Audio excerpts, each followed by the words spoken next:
and welcome to today's new video. We're making some amazing veggie burgers that even meat lovers will actually enjoy. They're great to make on a grill, on a barbecue, or even on a pan because they don't crumble up. So without any further ado, let's get started. First, I cook the rice in a pot with boiling water and salt. The beauty about cooking rice is that it doesn't need to be stirred at all. So while it's cooking, I slice up an onion into thin pieces with my sumo slicer.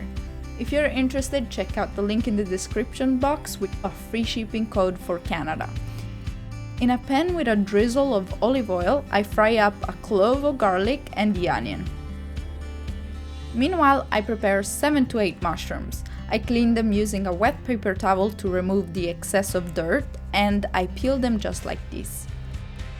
Slice those up as well in small pieces, just like so. Once the onion looks a bit golden, I add a quarter cup of water and a generous cup of the sliced mushrooms with some salt. To me, mushrooms give the burger an awesome meaty flavor. It should take almost 10 minutes for the water to evaporate. Then I add a can of small black beans that I strained earlier. I adjust it for salt and I add my seasoning, paprika and black pepper. And I throw in another quarter cup of water. I give it a good mix and I let it cook while I strain the rice that should probably be ready by now. I put it back in the pot with about a tablespoon of olive oil so it doesn't stick. I cooked more rice than necessary so that I have it ready for other meals. I mix in a cup of the cooked rice with another quarter cup of water. Then I cook at a medium to high heat until the liquid evaporates again. It shouldn't take long, about 5 minutes. I find that this is the best way to make the burger flavorful. Once it's ready, I move it into a pot and I put half a cup of breadcrumbs that I season directly in here with pepper, another pinch of paprika and salt. Give it a good mix and then blend everything with a hand immersion blender.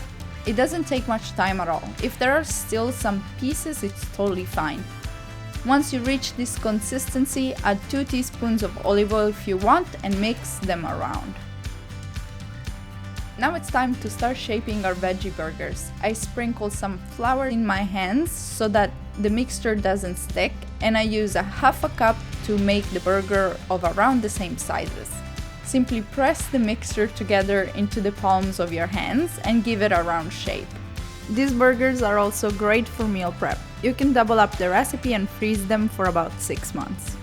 Now I cook them in a pan with a drizzle of olive oil for extra flavor, but if you have a non-stick pan, you can skip this step. Also, to bring it to the next level, you can cook them in a barbecue. I flip them on both sides until they're nice and toasted. While they were cooking, I toasted the bun in the oven. You can put some mozzarella cheese or any cheese of your choice, and once it's cooked, I added the hot patty so that it will melt the cheese. Then I spread some fresh guacamole and I garnish my burger with red onion, purple cabbage, lettuce, and some mushrooms. I love to put the purple cabbage because it adds a nice crunch to the burger. And here it is, my veggie burger is ready to be eaten. Enjoy!